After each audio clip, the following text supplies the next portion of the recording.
Hi everyone. Well, how's everyone doing? Well, the reason why I'm here, if you saw my previous video, which was my pre-thoughts on the Mighty Morphin Power Rangers Once and Always 30th Anniversary Special released by Netflix, and it became available to stream as of yesterday.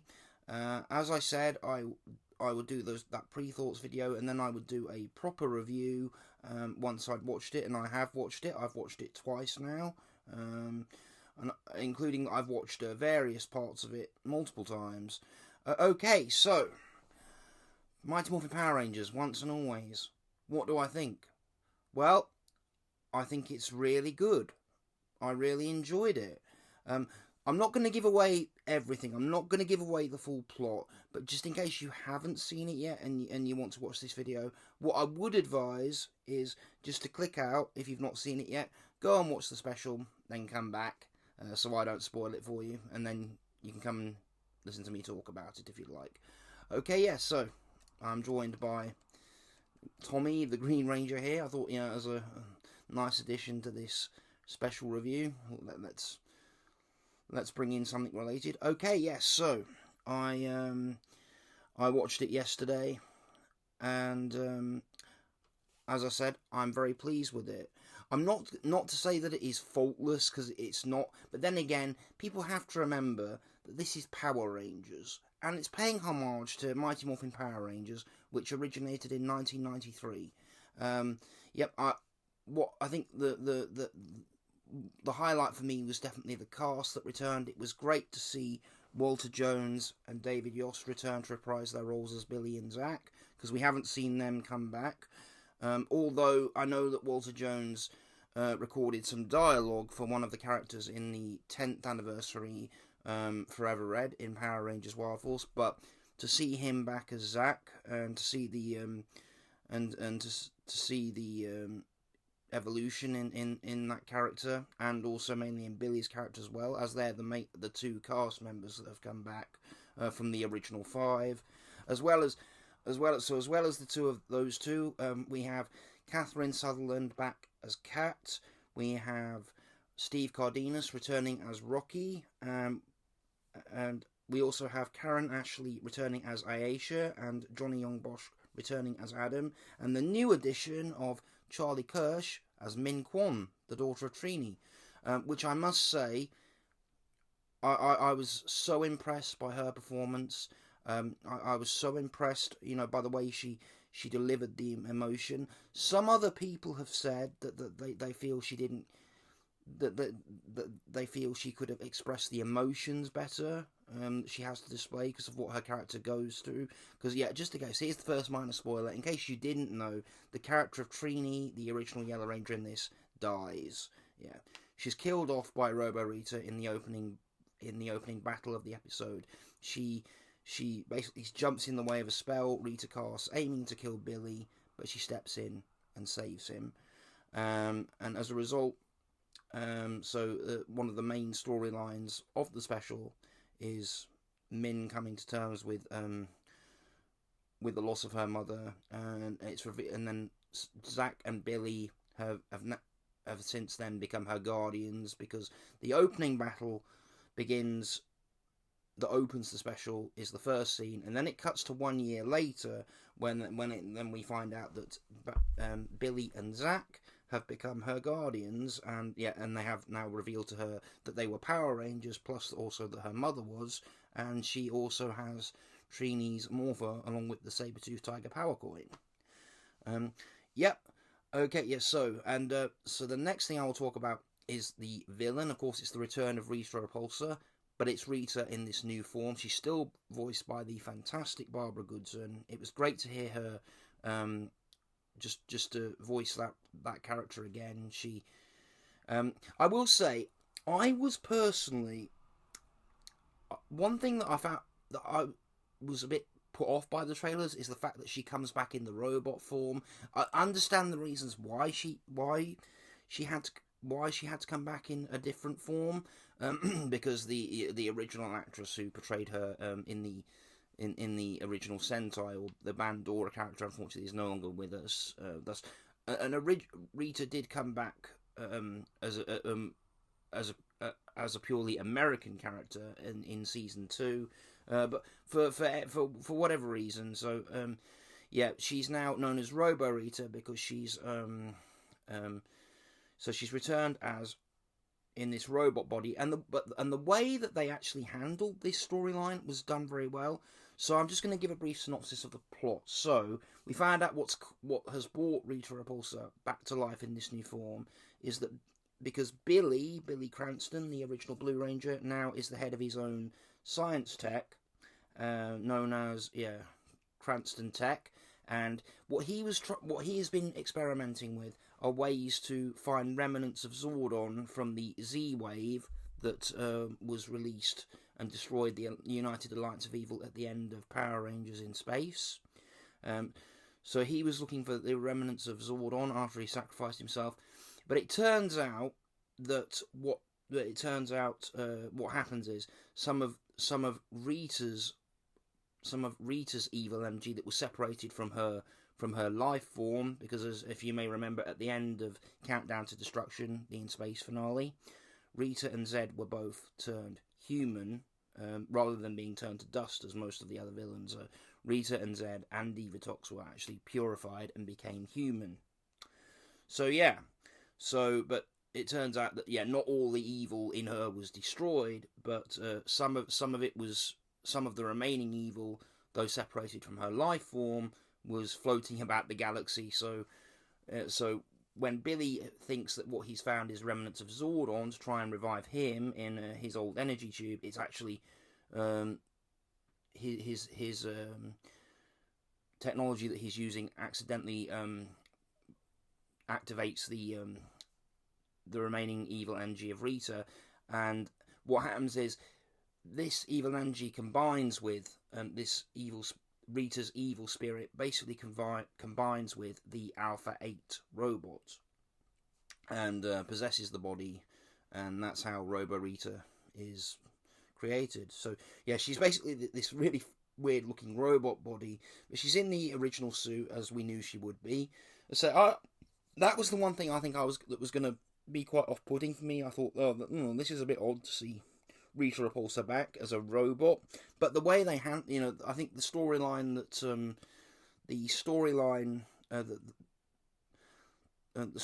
they wrote for that and the way it was executed actually went really well, so it took me by surprise. So the next thing I will talk about is the new addition to the team, which is Charlie Kirsch as Trini, people have to remember she is still so young, so some of the criticism she has, I don't think is really fair, because it is Power Rangers. It's not gonna be, it's not gonna be like top quality acting, but it's really good. And her storyline of her vowing to avenge her mother, Trini, and how she's persuaded not to by Billy and Zach, it proves if she wants to take up her mother's mantle, she has to want to fight Rita for the purpose of serving justice, not for revenge, as the lesson that Zordon originally taught the original 5 Rangers. Don't escalate fights unless you're forced, and don't use your powers for personal gain. But I say, on the whole, I found this I was thoroughly entertained. I think the sets that were built were amazing. Like the new command center, which is under the Cranston Tech headquarters, and Billy reveals that not even his employees know about this secret command center he's got on ground. It feels like more of an updated version of the power chamber from Power Rangers Zeo and Turbo, which is basically the second command center. After the original command center was destroyed at the end of season 3 of Mighty Morphin, and also the set of the juice bar. Now, obviously, I know these are new sets on location in New Zealand, where Power Rangers has been filmed now in production there now for 20 years. But I say the accuracy of that set and that really just felt so nostalgic, because you get to see Rocky and Rocky and Zach fighting the putties there, and and then right at the end, after the final battle, you hear references to Ernie, like Zack saying, "Oh, do you want smoothies? I want to find out if they still got Ernie's original recipe." But the way the way that set looks is so that the place hasn't changed, which would kind of be odd, because if it's still there now, you'd think maybe a place like that would have changed. It would have been updated a bit, because it's been like because the last time we saw the original juice bar was in Power Rangers Turbo, and then when we got to Power Rangers in Space, what we found is it had been replaced. Supposedly this new sort of juice bar cafe place with the place called the Cert Spot. So we never knew what happened to the juice bar, but no, it's still there in Angel Grove. Okay, yes. So, and I will just say, yeah, one thing I was quite curious about was how they were going to have Adam and Zack return. But the thing is, Adam and Aisha don't actually appear as Rangers. It's so for the Black and Yellow Rangers, we have Zack and Min Kwon. And what Adam and Aisha's purpose are in the story is that they are actually members of Space Patrol Alpha, which is supposedly the predecessor to Space Patrol Delta. Because if people remember that Power Rangers SPD is set in the year 2025, and we're less than 2 years away from that now. So what I really like is that they're setting up that storyline for SPD, and it does mention, they actually do mention the Trubian forces from the Trubian Empire, who, of course, the main villains from SPD. I like, and so I like that Hasbro are setting that up. Hints that storylines in Dino Fury and Cosmic Fury may lead to that as well. Say Cosmic Fury is still yet to come, but yeah, okay. Now, of course, yeah, the last thing I will talk about is seeing the original Zords again, and I was thinking we'd all seen clips on the trailer of the newly remade sequence of the Zords being summoned, then combining into the Dino Megazord. The final fight with Robo Snibster, because the two main villains that Rita brings back are two classic villains, but they're robotic versions of them, like her. She brings back the Minotaur, which was originally from episode 3, Teamwork, of MMPR season 1, and then the Snibster episode, and then the Snibster monster, which I actually thought was, and I thought they were good. I mean, given that we've already had Goldar back in Beast Morphers as Goldar Maximus, what I would have liked, it would have been funny if we could have seen characters maybe like Finster again, and I can understand she obviously wouldn't want Bumbling Squat and Babu back. I personally wouldn't have minded seeing them come back in some new form, but yeah, I don't think they would be in Rita's top 5 minions to revive. Anyway, yeah, so the new sequence of the Zords combining, arriving and combining onto the moon for the final battle. It's completely remade, but it does look very reminiscent. Of course, the original sequence is just an import of the original Kuro Sentai Zyuranger footage. But they have recreated it. They've recreated new updated CGI version of the like the Tyrannosaurus coming up from the ground, the pterodactyl bursting out the volcano, and the Triceratops coming out of the racing on from the earth, the Mastodon stomping through the ice ages, and the saber-toothed tiger charging in. I thought that was handled like really well. The sequence of the Megazord forming, seeing the Megazord first in tank mode, then battle mode, and then you've got the cockpit, which is a completely new design for the cockpit. It's not like reused old footage like they did in the Beast Morphers team up. But no, I'm actually really glad that they did that. It felt a bit. The CGI for the Zords and the Zord battle feels a bit similar to the original 1995 Power Rangers movie. But saying that, it is Power Rangers. They had a limited budget, but I will say this: my overall thoughts are that I think Netflix took what they had and they did the best they probably could with it. It was a shame that some more of the original cast didn't return. Like, I know that Amy Jo Johnson, Kimberly's actress, had been contacted to return, and she decided no, she wants to focus more on her work now as a producer and director, her work behind the camera. So yeah, I'm okay with that. But I think the two most active Rangers in this are Billy and Zach, and I'm okay with that. I think they're the two that old school fans probably would be the most looking forward to seeing.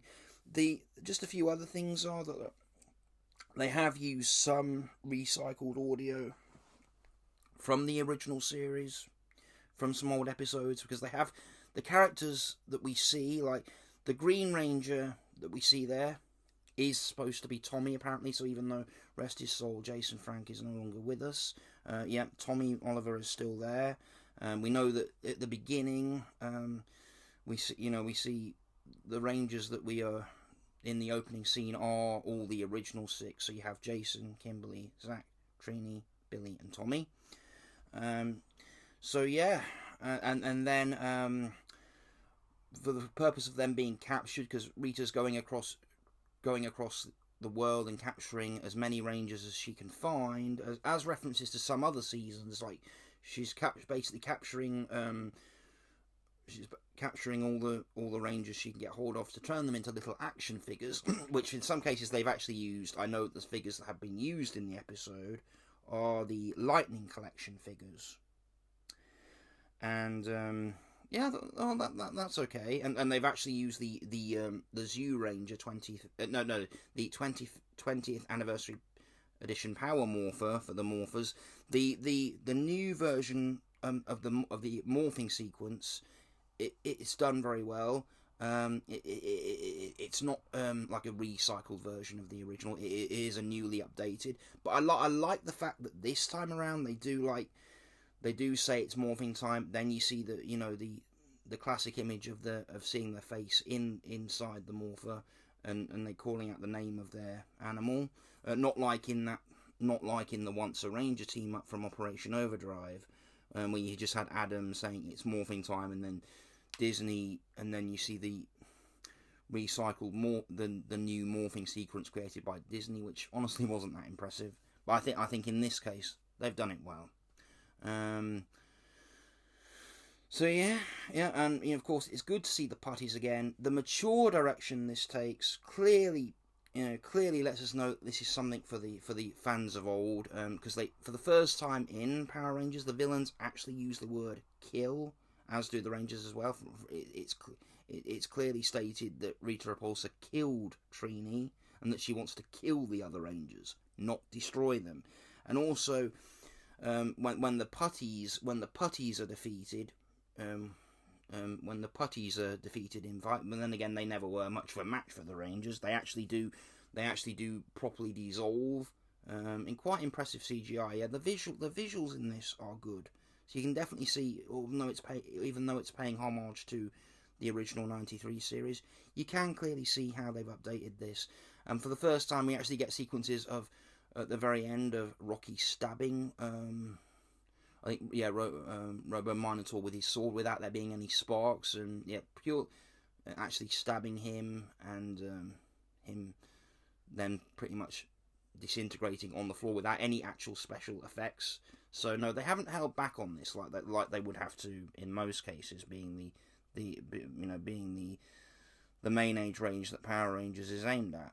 But yeah, I like it, and I would say I think this is probably a lot better than the 2017 movie. I think seeing a lot these actors come back as those classic characters, and portraying the roles in this storyline, is certainly leaps and bounds above the 2017 reboot movie. I didn't hate that movie. I did quite enjoy that movie, but I'd say this, as the show's 30th anniversary, is definitely much more worthy, and it exceeded my expectations. I went into it with minimal expectations, because given how let down I felt, and I think some of us have felt with some of the other anniversaries and team-ups, I thought, Well, what I've seen on the trailer has made me feel optimistic about it and enthusiastic.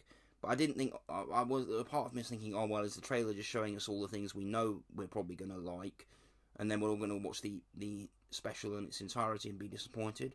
But no, it certainly isn't flawless, but it is actually very good, and I would recommend it. I would certainly recommend it to any old school Power Rangers fans that haven't watched it yet. And for newcomers who maybe aren't as familiar with the Mighty Morphin series, if you've not seen it, this might be a good way to get you introduced to the characters. For newcomers who might have got into the franchise in recent years, maybe if you want to get to know more about the original series, I would recommend giving this a watch. Okay, yes, so that's my overall thoughts and analysis of Mighty Morphin Power Rangers once and always. Well, thanks all for watching. You're all awesome, and I will see you soon. Bye.